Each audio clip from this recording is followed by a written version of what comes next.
وہ باہر آئی اور جلدی سے آئینے کے سامنے آ کھڑی ہوئی، تیزی سے ہاتھ چلاتے ہوئے اسے مسکارا لگایا، پھر ہلکے شیڈ کی گلابی لپسٹک ہونٹوں کو رنگا۔ وہ سادی اور خوبصورت لگ رہی تھی۔ حنائی ہاتھوں میں چوڑیاں چڑھانے کے بعد اس نے بالوں کو کیچر سے آزاد کیا۔ خوبصورت بھوری آبشار پوری کمر کو ڈھکتی چلی گئی تھی۔ اس نے شکر ادا کیا پہلے ہی پلوشے بال کنگھی کروا لیے تھے، ورنہ اب تک منہ بنائے بیٹھی رہتی۔ کانوں میں جھمکے ڈالنے اور گلے میں چوکر سیٹ کرنے اور ماتھے پر ٹیکا سجانے کے بعد وہ تیار تھی۔ ایک نظر اپنے ناک میں چمکتے فیروزے کے لونگ کو دیکھا اور مطمئن سی ہو کر گھومی۔ دوپٹہ کندھے پر رکھے وہ تیار تھی کہ تبھی دروازے پر دستک ہوئی۔ وہ جلدی سے دروازے کی جانب بڑھی اور بغیر پوچھے چٹکی گرا دی۔ واہ کیے یوں ہی وہ نوارد کو دیکھا، بغیر پلٹ کر بیڈ پر گئی، سامان اکٹھا کرنے لگی اور زنان خانے آیا تھا۔ اسے 20 جان تک داجی کا پیغام پہنچانا تھا کہ نکاح آج ہی ہوگا۔ وہ سیدھا بی جان کے کمرے میں چلا آیا اور اس کے وہم و گمان میں بھی نہیں تھا کہ وہ اندر وہ پری پیکر تھی۔ وہ حسن کی مورت بھی بے نیازی سے دروازہ کھول کر اب اپنے کام میں مصروف تھی۔ سترنگی گوٹے والا چھن چھن کرتا دوپٹہ اس نے لیا ہوا تھا۔ دیکھا تو کون؟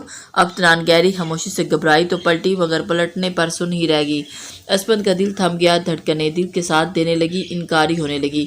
نظریں ماتھے پر جمے ٹیکے پر لبوں تک کا سفر طے کر گئی۔ وہ سانس روکے اسے دیکھ رہا تھا۔ افتنان ٹھنڈی پڑنے لگی۔ حویلی کے کسی مرد کا یوں اپنے سامنے ساتھ کمرے میں ہونا اس کی سانس روکے دے رہا تھا اور اس کے قدم بے جان ہونے لگے تھے۔ چہرہ ڈھکنے کبھی ہوش نہ رہا اور دوپٹہ کندھر سے پھسلتا نیچے جا گرا۔ وہ یوں ہی خاموش کھڑی رہی۔ آج پہلی بار اسے ہسپن سے خوف محسوس ہوا۔ وہ کیا کھنکار نہیں سکتا تھا؟ کیا وہ دروازہ نہیں بجا سکتا تھا؟ کیا وہ اسے چہرہ ڈھانپنے کا نہیں کہہ سکتا تھا؟ مگر وہ خاموش اسے دیکھتا رہا کیوں؟ دوپٹہ نیچے گرنے پر اسپند کو ہوش آیا۔ وہ قدم قدم چلتا افتنان تک پہنچا۔ افتنان نے نظریں اٹھا کر اسے دیکھا، مگر وہ جھکا اس کے قدموں میں پڑا، اس کا دوپٹہ اٹھا کر اس کے سر پر دیا، پھر خود ہی اس کے سامنے سے گھما کر اس کے چہرے کو ڈھکا دیا اور اس کی گہری آنکھوں میں کھوئے۔ اسپند کی آواز اسے سنائی دی جو دھیمے لہجے میں کہہ رہا تھا، آج معذرت نہیں کریں گے، اگر کر لی تو باخدا جھوٹے کہلائیں گے۔ اس حسین چہرے کو ڈھک کر رکھا کرے، ورنہ نہ جانے کتنے لوگ اپنے دل سے ہاتھ دھو بیٹھے۔ ان کیل کانٹوں سے لیس ہو کر ہماری جان نکال دے رہی ہیں، نظریں اٹھا کر ہی جان لے لیتی ہیں۔ ان سب کی کیا ضرورت تھی؟ اتنی بے نیازی بھی اچھی نہیں ہوتی۔ وہ الٹے پاؤں پیچھے ہٹا کچھ کہنے کے لیے پتھر کی موری بنی کسی لمحے ٹھہ جانے کو تیار تھی۔ ہوش تب آیا جب کمرے کا دروازہ بند ہوا۔ آہستہ آہستہ سوئے حواس جاگے تو وہ رگوں مگوں کیفیت میں چلتی آئینے کے سامنے آ کھڑی، ہاتھ ہٹایا تو نقاب خود بخود ہی اترا اور اس کے خود کو آئینے میں دیکھا، چہرہ شرمندگی سے لال تھا۔ اسپند کی آخری بات ذہن میں گونجی، اتنی بے نیازی بھی اچھی نہیں ہوتی۔ لالا ٹھیک کہہ رہے تھے، حد ہے، مجھے بھی دیکھنا چاہیے تھا دروازے پر کون ہے، مگر نہیں، یوں انہیں قصوروار ٹھہرایا۔ خیر شکر کسی نے نہیں دیکھا، وہ تو لالا تھے میرے، خیر ہے، ساری شرمندگی رفع ہوگی۔ اسپند کی باقی باتیں تو وہ بھول گئی، پل میں شرمندہ ہوتی، اگلے ہی لمحے اف دیر ہوگی۔ مردوں کی طرف مہندی زیادہ دھوم دھام سے ہو رہی تھی، جبکہ عورتوں میں اتنا ہنگامہ نہ تھا۔ زیادہ تر بات چیت کا ہی ماحول گرم رہا۔ عورتیں دلہن پہ پیسے وارتی، مہندی لگاتی اور دعائیں دے کر نیچے اتر آتی تھی۔ نکاح کچھ دیر کے بعد ہی ہوا تھا۔ نکاح کے بعد بنفشہ کو لان میں لیا گیا تھا۔ وہ پیلی اور سبز کرتی غرارے میں پھولوں کا زیور پہنے، حیا کی لالی چہرے پر سجائے اپسرا معلوم ہو رہی تھی۔ سنو سب، افتنان نے پلوشے، انیسے اور انگیزہ کے سامنے آ کر ہلکی آواز میں انہیں پکارا۔ کیا ہے بھائی؟ بی جان نے کہا ہے، کیا ہے؟ پلوشے نے اس کی جانب غور کا دیکھا۔ انیسہ نے حیرانی سے پوچھا، وہی جس کا ہم چاروں کو سب سے زیادہ انتظار تھا۔ اوف، کیا یار، سیدھے سے بتاؤ۔ وہ تینوں واقعی حصہ بھولی بیٹھی تھی۔ پشتنن اور خدا کا واسطہ ہے یہ مت پوچھنا کیا؟ افتنان نے چڑ کر جواب دیا، ہم کیسے بھول گئیں، مگر اوپی اب جانے میں خطرہ ہوگا بہت، کسی نے یوں دیکھ لیا تو قیامت ہوگی۔ یہ انیسہ تھی، سیدھے صدا کی ڈرپوک اور انگیزہ اس سے اتفاق کرتی نظر آ رہی تھی۔ او ہو، آپ لوگ خام خواہ پریشان ہو جاتی ہیں، میرے پاس ایک منصوبہ ہے، ایسا منصوبہ پلوشے اور میں جائیں گی اور پیچھے آپ دونوں، مورے جان بڑی امی اور چھوٹی امی مہمانوں کے ساتھ ہیں، بی جان بھی مصروف ہیں، کسی کو شک نہیں ہوگا۔ افتنان سب کو سمجھانے کے بعد پلوشے کے ساتھ عام انداز میں باتیں کر رہی تھی اور دور جاتے ان کی جانب دیکھا۔ پختونان لوگوں کا روایتی رقص اور جو اتنا دل فریب ہوتا ہے، دیکھنے والا بھی ساتھ ہی جھومنے لگتا، اور وہ بھی کسی صورت یہ رقص نہیں چھوڑ سکتی تھی۔ وہ چاروں اس کمرے میں اکٹھی تھی جہاں سے مردان خانے کا لان واضح نظر آتا تھا۔ یہ کمرہ عام دنوں میں بند رہتا تھا، یہاں حویلی کا راشن موجود تھا، اور مگر اب شادی کے سبب یہ کمرہ کھلا ہوا تھا، کیونکہ ہر لمحہ کسی نہ کسی شے کی ضرورت پڑ رہی تھی۔ یہاں کی کھڑکی حویلی کی باقی کھڑکیوں کی نسبت چوڑی تھی اور پھر چھوٹی تھی، اور اب اس جانب اندھیرا رہتا تھا، اسی سبب باہر سے کسی کو اندر کے مناظر نظر نہیں آتے تھے۔ وہ چاروں بھی اسی کھڑکی کے پاس کھڑی باہر جھانک رہی تھی۔ بس کرے انگیزا تاسو، کب سے میری جگہ پر کھڑی ہیں، اب ہٹے، اب میری باری ہے، پلوشے روٹھے روٹھے لہجے میں بولی اور اسے ہٹا کر خود باہر کی جانب جھانکا۔ پلوشے کی بات سننے پر ایک وجود ایسا تھا جس کا دل رک رک کر دھڑکا، اور بے اختیاری اپنی ہتھیلیاں مسلتے اس نے نارمل کیا۔ شروع ہو گیا اٹن، افتنان پرجوش لہجے میں بولی۔ انگیزا نے منہ پر ہاتھ رکھے اسے خاموش رہنے کا اشارہ کیا۔ باہر برقی کمکموں کی روشنی میں رقص کا آغاز شروع ہو چکا تھا۔ ارحم، اسپن، نوفیل سب سے پہلے باقی لڑکوں کے ساتھ شامل ہوئے۔ ارمغان کے نہ کرنے کے باوجود انہوں نے بھی کھینچ کر کھڑا کر دیا۔ تب اسے وہ نظر آیا، پہلے ہجوم کے سبب نظر نہ آیا تھا، اور سب کے درمیان ہنستے ہوئے وہ رقص کرتے ہوئے سب کا بھرپور ساتھ دے رہا تھا۔ کالی شلوار قمیض میں اس کی چھب ہی نرالی تھی، فوجی کٹ بال جیل سے جما رکھے تھے، شال کو کندھوں کے پیچھے جانب ڈال لیا گیا تھا، اور اسے لگا تھا کہ پوری کائنات رکی ہے۔ وہ اتنا ہوبرو لگ رہا تھا کہ اس کا دل رکنے لگا۔ پیچھے گانا بھرپور سروں کے ساتھ چل رہا تھا، ہم تمہارے ساتھ، تم چلو آؤ پہاڑوں کی قسم، تیرے آنے کی خبر نہ آ سکی، یاد تیری دل سے بھی نہ جا سکی۔ ارمغان کو نہ جانے کیوں وہ یاد آنے لگی، اور بے انتہا یاد آنے لگی، مگر آج رات برباد نہیں کرنا چاہتا تھا، اس لیے سر جھٹکے۔ تم چلے آؤ پہاڑوں کی قسم، ہم تمہاری راہ دیکھیں گے صنم، تم چلے آؤ پہاڑوں کی قسم، تم چلے آؤ پہاڑوں کی قسم۔ اسے لگا کہ گانا ہر بول اسی کا ساتھ دے رہے ہیں۔ دائرے میں سب گھومتے، پھر ہاتھ اوپر لے جا کر دائرے میں لے آتے، اور دائرہ کبھی چھوٹا تو کبھی بڑا ہو جاتا۔ افتنان بھی جھومنے لگی، بمشکل پلوشے اسے قابو کیا تھا۔ وہ تو وہاں کسی بھی حال میں جانا نہیں چاہتی تھی، مگر وہ تینوں اسے زبردستی کھینچ کر لے گئیں۔ بنفشہ کی شادی کو 2 ہفتے ہو چکے تھے۔ ارمغان بھی مہندی کی رات پہنچا تھا، اور رخصتی کے فوراً بعد ہی واپس چلا گیا۔ اس کے جی چاہا کہ جائے اور جا کر اس سے معافی مانگ لے، مگر انا آڑے آ گئی۔ اب کوئی اسے بتائے کہ محبت میں انا نہیں ہوتی۔ وہ تو اتنا سا وقت بھی برباد نہ کرے اور جا کر اسے معافی مانگ آئے، مگر کوئی اسے تبھی بتا پاتا کہ اگر وہ خود کسی کو کچھ بتاتی۔ وہ تو خود خاموش رہتی اور سارے غم خود میں اتارتی۔ وقت کے پہیے انہیں حال سے ماضی میں کھینچ لے گئے۔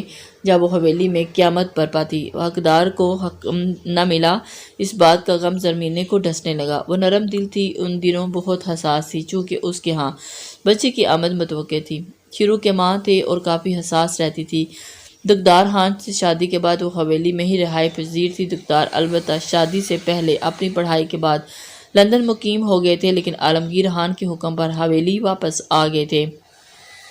عالمگیر خان نے اپنے بھائی کی وفات کے بعد اپنے بھائی ان کے بیٹے دکدار خان کو اپنی اولاد کی طرح سے پالا تھا۔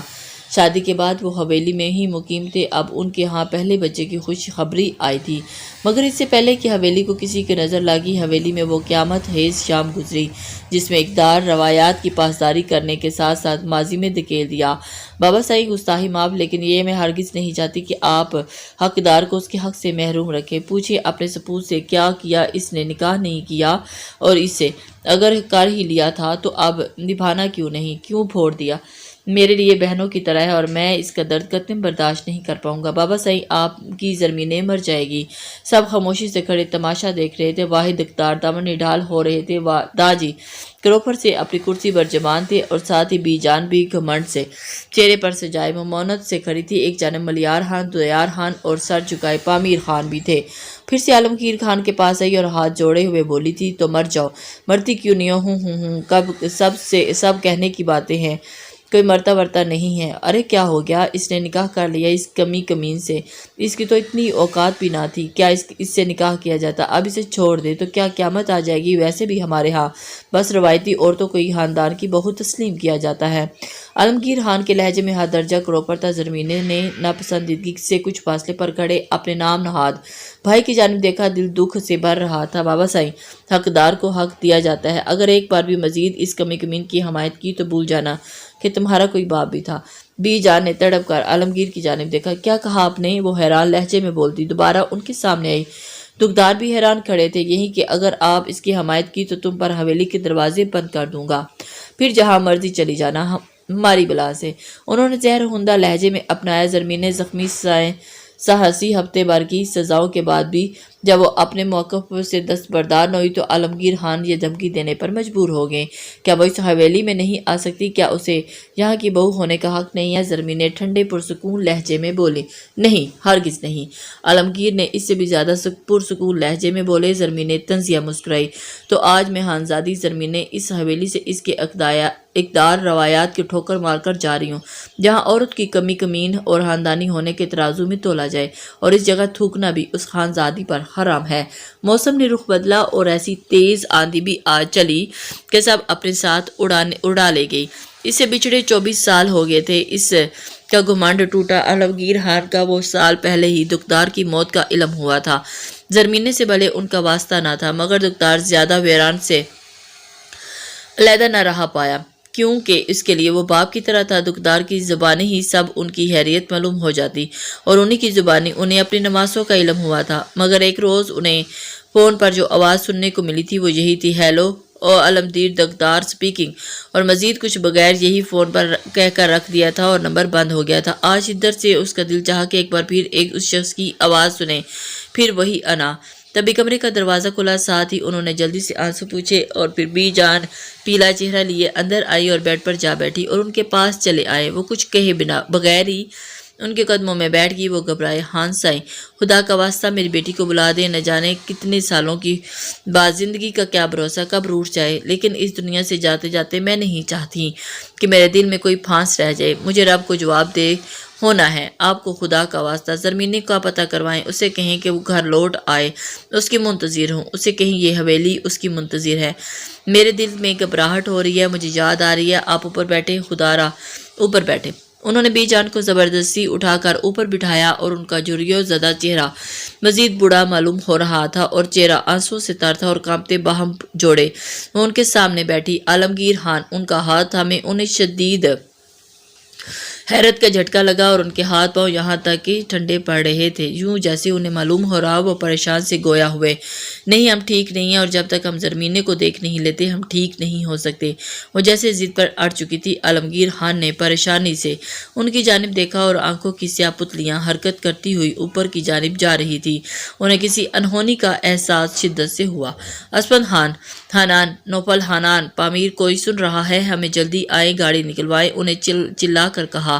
اگلے لمحے کمرے کا دروازہ کھلے، وہ تینوں اندر داخل ہوئے، پھر دو کا بی جان تک آئے۔ اسپند، نوفیل اور ارحم نے ایک ساتھ مل کر انہیں گاڑی میں لٹایا۔ عالمگیر خان حویلی رکنے کا کہہ کر وہ انہیں شہر کی جانب نکل گئے۔ افراتفری پھیل گئی، سب عورتیں زنان خانے کی لاؤنج میں جمع ہوگی۔ مردان خانہ مکمل طور پر خالی تھا۔ ایک واحد عالمگیر اپنے کمرے میں الماری کے سامنے کھڑے تھے، ہاتھ میں ایک ڈائری تھام رکھی تھی جس کے کھلے صفحے پر میں بیرون ملک کا ایک نمبر درج تھا۔ کانپتے ہاتھوں سے ڈائری تھی۔ وہ میز پر پڑے فون تک آئے۔ فون اٹھاتے، نمبر ملاتے وقت ان کے ہاتھ واضح کانپ رہے تھے تو پاکستان کا نمبر دیکھ کر حیران ہوئے۔ السلام علیکم۔ ہاتھوں میں ڈائری وہ میز پر رکھتے ہوئے فون ملاتے وقت واضح کانپ رہے تھے، مگر جلد انہوں نے خود کو سنبھالا، اور بیل جا رہی تھی۔ چوتھی بیل پر فون اٹھا لیا گیا۔ السلام علیکم، وہ دھیرے لہجے میں بولی۔ عالمگیر خان نے گہرا سانس کھینچا۔ 24 سال بعد یہ آواز سن رہے تھے۔ تمہاری مور جان بہت بیمار ہیں، وہ تم سے ملنا چاہتی ہے، کب تک آ سکتی ہو پاکستان؟ نہ سلام کا جواب دیا یا نہ حال دریافت کیا گیا، نہ کوئی شکوہ، نہ کوئی شکایت۔ عالمگیر خان ایسے بولے جیسے ادھار لیے گئے الفاظ، لہجہ الفاظ کا ساتھ نہیں دے رہے تھے، الفاظ ادھار لیے معلوم ہوتے ہیں۔ اس کے کڑوے سچ کو نظر انداز کیے وہ بولے تھے، لہجہ الفاظ کا ساتھ نہیں دے رہا، الفاظ ادھار لیے معلوم ہوتے۔ اس کے کڑوے سچ نے نظر انداز کیے، وہ بہت بیمار ہی ہیں، وہ کی پھانس، ہمیں جانا چاہیے آخری بار تم سے ملنے، ہمیں تمہیں بلانے کا اتنا شوق ہوتا تو کب سے بلا چکے ہوتے۔ لہجے میں ازلی کروپر تھا۔ وہ طنزیہ مسکرائی۔ واہ بابا سائیں، واہ، داد دیتی ہوں میں آپ کے اقدار روایات سے آپ کی محبت کو۔ زمانے بیت کے بڑھاپے نے آ گھیرا، مگر سردار عالمگیر خان کی اکڑ ختم نہ ہوئی۔ خیر،